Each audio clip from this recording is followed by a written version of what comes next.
Hi guys, I am Shaurya, CBSE 10th grader. क्योंकि हमारे 4 months निकल चुके हैं, क्लास 10th को स्टार्ट हुए एंड अब केवल 6 मंथ्स ही बचे हुए हैं। एंड इसमें मुझे अपना सिलेबस भी कवर अप करना है और साथ साथ और भी ज़्यादा अच्छे से कॉन्सेंट्रेट होकर पढ़ाई करनी है। सो ये वीडियो उसी बारे में होने वाली है। So without a further do let's get into the video. Okay guys, तो यहाँ पे मैंने करना स्टार्ट करा था हिस्ट्री का चैप्टर नंबर 2, जो कि है नेशनलिज्म इन इंडिया। इस वाले चैप्टर को ऑलरेडी मैंने स्टार्ट कर दिया था 2 दिन पहले एंड मैंने थोड़ा सा इस वाले चैप्टर को पढ़ लिया है।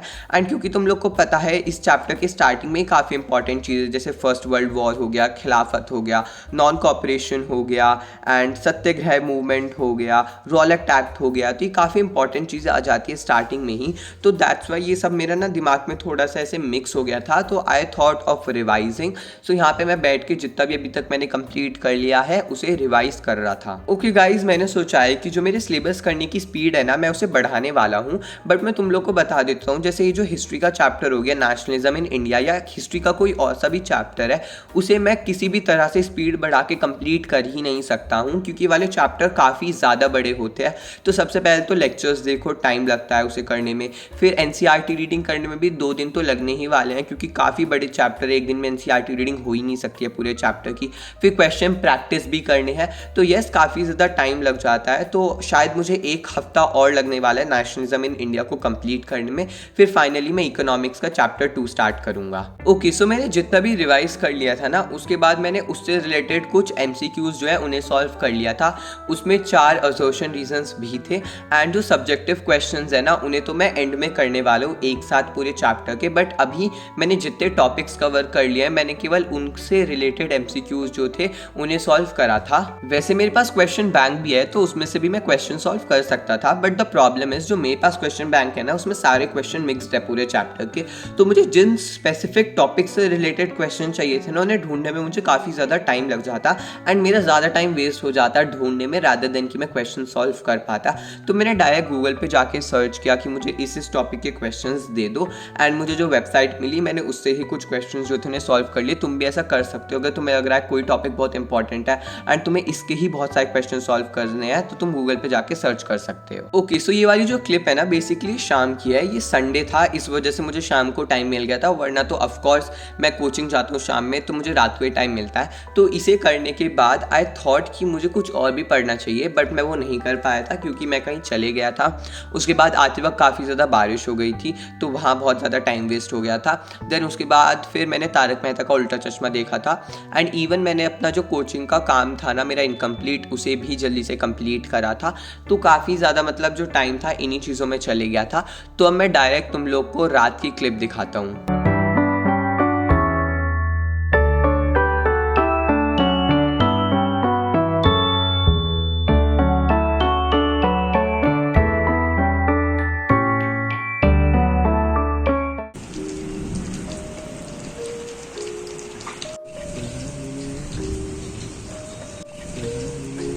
ओके गाइस, फिर यहाँ पे मैंने करना स्टार्ट करा था रात को अपने मैथ्स के कोचिंग के होमवर्क को कंप्लीट। देखो, जो हमारा चैप्टर नंबर 5 है अर्थमेटिक प्रोग्रेशन AP, उसकी एक्सरसाइज 5.1 हमारी हो चुकी है, 5.2 भी हमारी कंप्लीट हो गई और 5.3 हमने कल सैटरडे को ही कंप्लीट कर दी थी। एंड हम लोग को कल होमवर्क मिला था कि जितने भी एग्जाम्पल्स है इस वाले चैप्टर में, टोटल 16 एग्जाम्पल्स है, तो उन सभी को हम लोग को सॉल्व करके लाना है। तो यहाँ पे मैं बैठ के उन सभी को सॉल्व करा था और कल मंडे से हमारी इस वाले चैप्टर की RS अग्रवाल भी स्टार्ट होने वाली है। ओके गाइस, तो मैं तुम लोग को एक टिप देता हूँ। बेसिकली जब मेरे मैथ्स के PT1 का एग्जाम था ना, उससे पहले मैंने NCERT सॉल्व कर ली थी मैथ की और RS अग्रवाल सॉल्व कर ली थी। तो मुझे लगा था मैंने सारे टाइप के क्वेश्चंस जो है उन्हें सॉल्व कर लिया एंड अब कोई भी क्वेश्चन बचा नहीं है एज सच।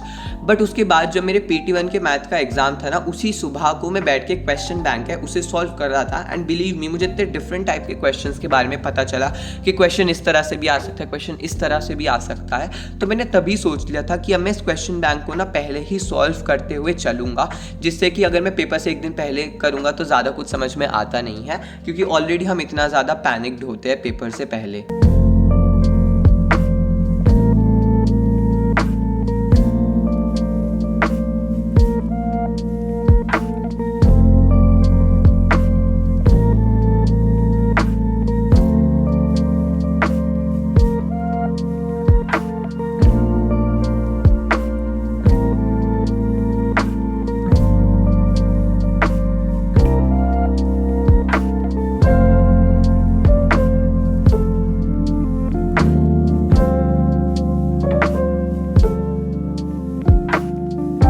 ओके गाइस, फिर फाइनली मेरा जो हिस्ट्री का चैप्टर है नेशनलिज्म इन इंडिया, मैंने उसे आगे करना स्टार्ट कर दिया था।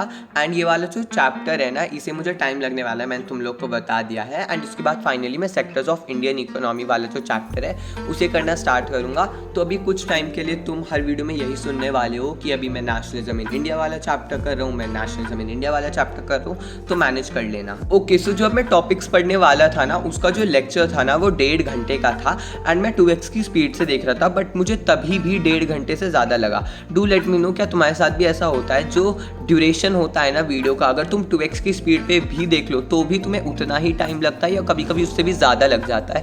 क्योंकि हमें प्रॉब्लम क्या है, मैंने पढ़ लिया है ना, उसके बाद मैं एक बार वीडियो पॉज करूँगा एंड एक बार जस्ट समराइज करूँगा कि अच्छा क्या क्या बताया है, ठीक है। एंड क्या ये वाला पॉइंट मेरी NCERT में लिखा हुआ है जो उनकी स्लाइड पर लिखा हुआ था, तो इसलिए मुझे थोड़ा सा टाइम जो है वो लग जाता है। वरना अगर मैं एक ही फ्लो में देखता जाऊँ तो आगे की चीज़ें तो याद रहने वाली है, पीछे की चीज़ें मेरे सारी दिमाग से निकल जाएंगी। इवन मैंने सोचा था कि जो इंग्लिश का चैप्टर है नेल्सन मंडेला का लॉन्ग वॉक टू फ्रीडम, मैं उसे भी करने वाला हूँ। बट क्योंकि मुझे काफ़ी ज़्यादा टाइम लग गया लेक्चर को कंप्लीट करने में, एंड उसके बाद मैं कर भी लेता उस वाले चैप्टर को, बट पता नहीं मेरी आँख में काफ़ी ज़्यादा इचिंग शुरू हो गई थी क्योंकि मैं काफ़ी ज़्यादा टाइम से वो देख रहा था लेक्चर। तो जस्ट मैंने अपना मोबाइल बंद कर दिया था एंड फिर मैं सोने के लिए चले गया था। एंड जो टाइम था वो हो चुका था 1:40 में, 1:40 पे सोने के लिए गया था।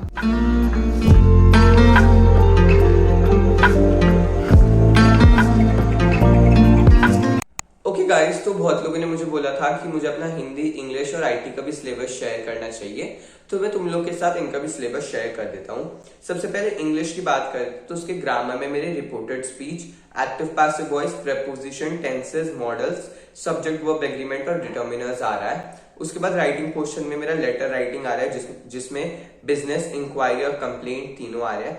फिर एनालिटिकल पैराग्राफ आ रहा है। लिटरेचर में फर्स्ट फ्लाइट में 2 stories about flying, from the diary of Anne Frank, glimpses of India, madam rides the bus, ये आ रहे हैं। उसके बाद पोएट्री की बात करें तो how to tell wild animals, a tiger in the zoo, the ball poem, Amanda, animals, the trees, the fog, ये आ रहे हैं। फिर फुटप्रिंट्स विदाउट फीट में the midnight visitor, a question of trust, footprints without feet, the making of a scientist. तो ये मेरे आ रहे हैं इंग्लिश का सिलेबस। एंड इसमें PT1 का लिखा नहीं हुआ है, बट जहां तक PT1 का भी आने वाला है ऑफकोर्स, क्योंकि 10th में तो आएगा ही। जो PT1 का सिलेबस था वो भी हाफ ईयरली में। तो अगर मैं बात करूं मेरे हिंदी की, तो उसमें सबसे पहले क्षितिज में मेरा राम लक्ष्मण परशुराम संवाद, आत्मकथ्य आ रहा है। फिर उसके बाद अगर मैं क्षितिज की गद्य खंड की बात करूं तो उसमें लखनवी अंदाज, और कृतिका की बात करूं तो उसमें माता का आंचल आ रहा है। और इसके साथ साथ जो मेरे PT1 में आए थे वो भी आ रहे हैं। मतलब मेरे 3 क्षितिज के गद्य खंड में से आ रहे हैं बाल गोविंद भगत, नेताजी का चश्मा और लखनवी अंदाज। और क्षितिज के जो पद्य खंड है उसमें से मेरा राम लक्ष्मण परशुराम संवाद, आत्मकथ्य, और साथ साथ एक जो मेरा PT1 के अंदर भी आया था सूरदास के पद, वो भी आएगा।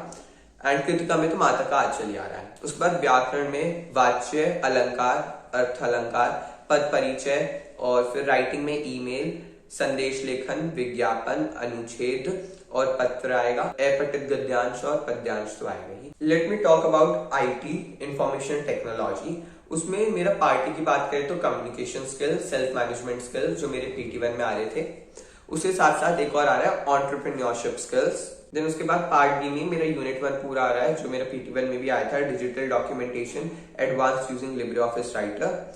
उसके बाद एक और आ रहा है unit 2, electronic spreadsheet advance using Libre Office Calc. पता नहीं मुझे इस यूनिट 2 में कितने चैप्टर्स हैं। सो यस, ये था मेरा हिंदी का, इंग्लिश का और IT का syllabus. So yes, I will meet you in my next video. Bye guys.